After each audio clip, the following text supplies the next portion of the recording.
Yo, what's up guys? It's Noah here, and in today's video, I'm going to be talking through a couple player props I like on Prizepicks for tonight's NBA slate on Monday, March the 25th.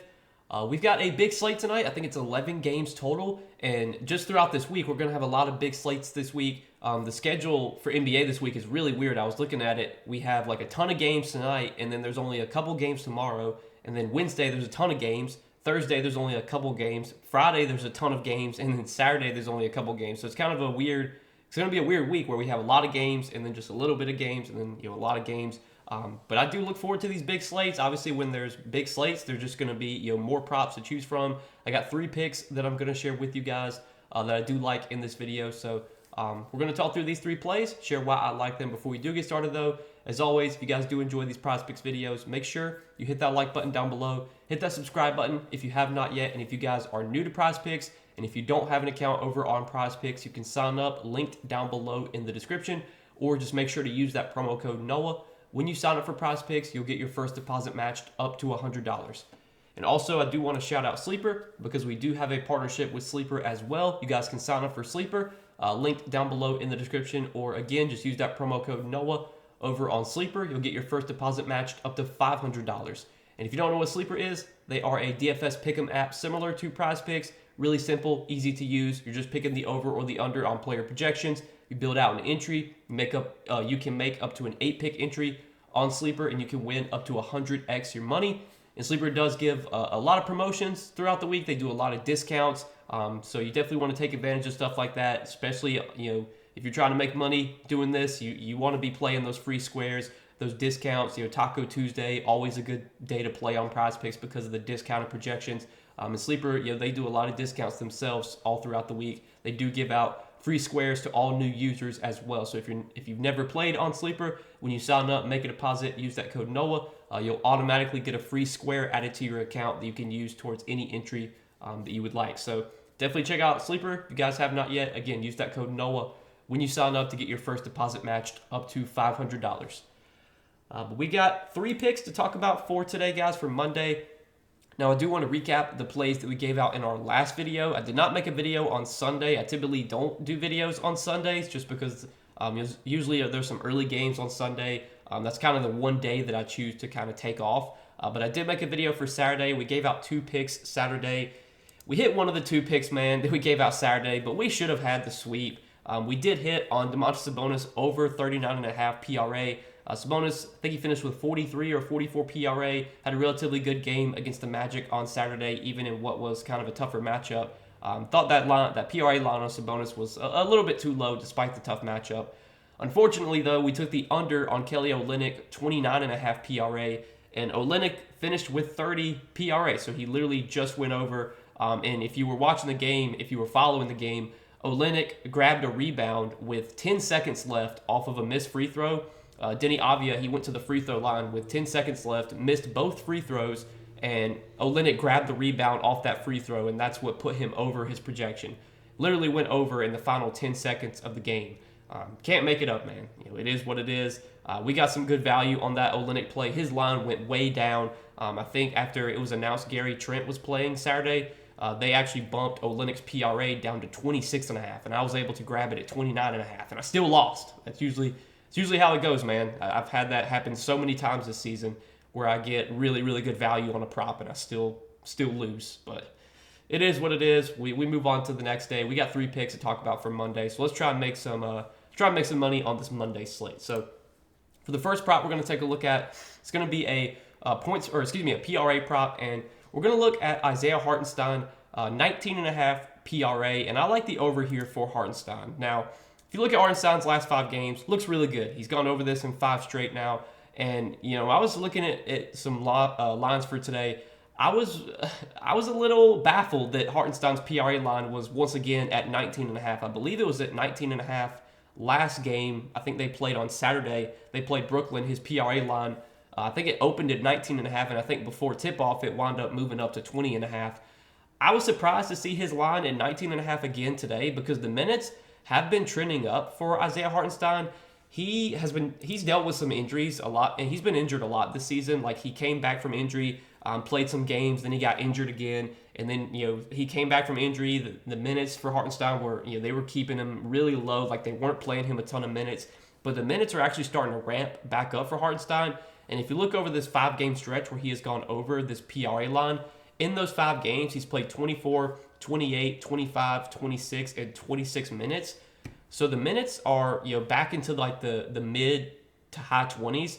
I don't think Hartenstein's going to go out there and play 36 minutes. He might at some point, maybe as he starts to continue to ramp up. But it seems like they're going to keep him kind of in the 24 to 28 minute range. But if we're going to get 24 to 28 minutes from Hartenstein, I mean, he has consistently gone over this PRA line when he's played at least 24 to 28 minutes without Julius Randle this season. That is one thing we need to know, is that Julius Randle, he's been out for like the last, I don't know how many games, I think like 20 games or something. He's been out for a while, and Isaiah Hartenstein really benefits without Julius Randle. Julius Randle is obviously an aggressive rebounder, so when you take Randle off the floor, that just allows for more rebound opportunities for Hartenstein. Hartenstein's he's not a super high usage player, but he can just pick up more, offensive responsibilities with Randle off the floor. They can kind of, run a little bit more offense through Hartenstein. And over 20 games played this season without Julius Randle, he's only gone over this PRA line in half of those games, so 10 out of 20 games. But if you look at the games where Hartenstein went under, it was just because he was playing, limited minutes.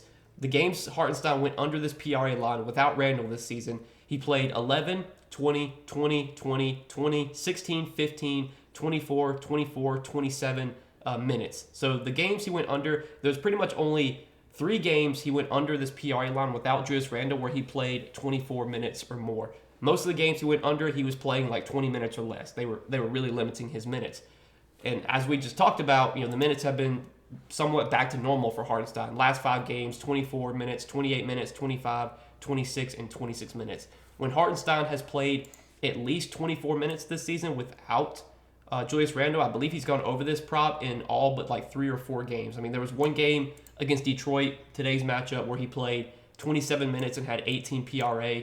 There was a game against Boston, really tough matchup, played 24 minutes, had 17 PRA.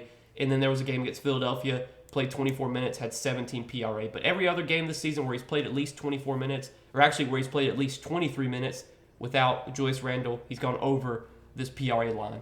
Like I said, if you're giving me 24, 25, 26 minutes from Hartenstein today in a pretty good matchup against Detroit, I think we got a good chance of getting 20 PRA from Hartenstein here. So I do like this prop, more than 19.5 PRA for Isaiah Hartenstein. I know this game definitely, it's a game that does have blowout risk. I think that's probably the one concern, and maybe that's why you're seeing this line where it is. But we've seen Tom Thibodeau be a coach that is willing to play his starters big minutes. Even last game on Saturday against Brooklyn, when they were up by like 20 with like 2 minutes left, he still had all the guys out there. I think Jalen Brunson was on the bench, but everyone else was still out there. Like Hartenstein was still out there. Josh Hart was still out there. DiVincenzo was still out there. Like Tibbs still had his starters in the game up 20 with 2 minutes left. So we know Tibbs is a coach that's willing to play his guys big minutes. He's willing to play his guys even in blowouts. I think we're going to get probably 24 to 28 minutes from Hartenstein here. And if that happens, I like our chances of getting 20 PRA. So that's the first prop I like for tonight, guys. Next prop I like, we're going to look at a points prop for Jordan Poole. And we're going to look at his points prop of 21.5. And I like the under here for Jordan Poole. So let's kind of talk through why I like this Jordan Poole under.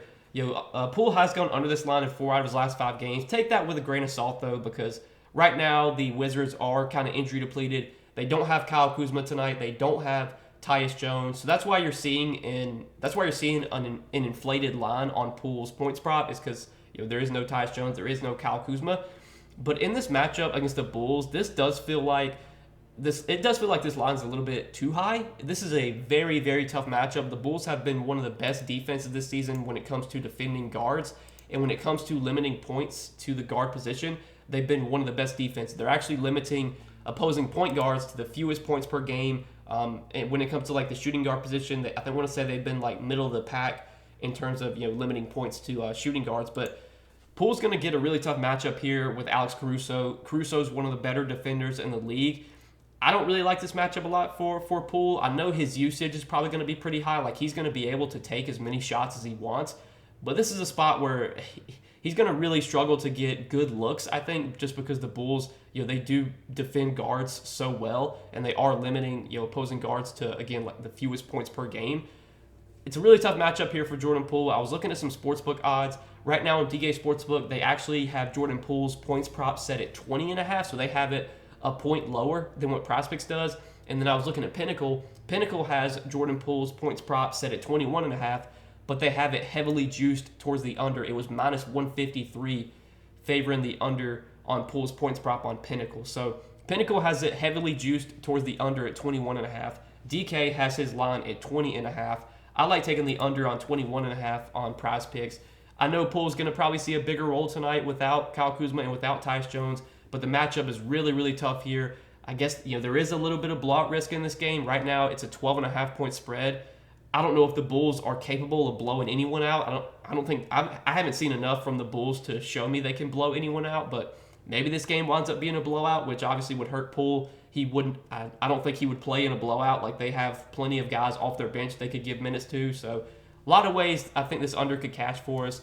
And if you do look at 2 games played this season without Tyus Jones, without Kyle Kuzma, so one game against Boston, Jordan Poole played really well. He put up 31 points in only 23 minutes. He shot the ball really efficiently, 12 for 19 from the field, 3 for 6 from 3. The other game he played without Tyus Jones, without Kyle Kuzma, was against Houston. He played 28 minutes and only had 13 points, shot 5 for 18 from the field, and 2 for 6 from 3. Now, it is worth noting, in those 2 games, the Wizards did not have Denny Avdia. Denny Avdia is playing today, so I think Poole could take a little bit of a hit since Denny Avdia is playing today. The 2 previous games that Poole played without Tyus Jones, without Kuzma, were Denny Avdia didn't play in those games. So, like I said, there's plenty of reasons I think this under could cash. The matchup's really tough here. Even though Poole's going to have pretty good usage tonight, it's a really tough spot. There's blowout risk. The Bulls play at one of the slowest paces in the league. I like this under on 21.5 points for Poole. DK has his line at 20.5. Pinnacle has it heavily juiced on the under at 21.5. So give me less than 21.5 points for Jordan Poole as our second play for tonight. And then another play I like, actually in that same game, well, I was going to take Vooch over 18.5 points. I already put that in. Man, I hate when they bump lines like while I'm making the videos. It's so frustrating. I don't know if I would play it at 19.5, honestly, since it got a full point bump. Yeah, I don't think I'm going to recommend that. So I wouldn't play any Vooch props. I personally took his over 18.5 points, but at 19.5, I would not play that. I could definitely see scenarios where Vooch finishes with 19 points. So I guess these are just going to be our 2 plays for today. Isaiah Hartenstein, more than 19.5 points. Jordan Poole, less than 21.5 points. I did have a third play, which was Vooch over 18.5 points, but like I said, that line got bumped up to 19.5, and at 19.5, I don't think I would play it. I guess if you wanted to, you could, but I'm not gonna play that personally. I would not recommend playing that. I would just take these 2 props. I guess these will be the 2 props we keep for today. I'll still play, I still played Vooch over 18.5 points, and I'll still put that in my entry. I still have that in my entry, but I'm not gonna recommend that to you guys. I don't think so. These are going to be our 2 picks for today, guys. I was hoping to have 3 plays for today, but one of the props got bumped, and I don't want to recommend that prop after it got bumped. So this is what we're going to be rolling with. Isaiah Hartenstein, more than 19.5 PRA. Jordan Poole, less than 21.5 points. If you guys are going to tell me on these 2 picks, let's hopefully hit both these plays tonight, make some money. As always, I do appreciate you guys watching these Prizepicks videos and supporting the Prizepicks content. Hit that like button down below if you did enjoy. Hit that subscribe button if you have not yet. And again, if you guys are new to Prizepicks, be sure to sign up for Prizepicks, linked down below in the description, or use that promo code NOAH when you sign up for Prizepicks and get your first deposit matched up to $100. But good luck tonight, guys. Thanks for watching as always. We'll see you in the next video. Peace.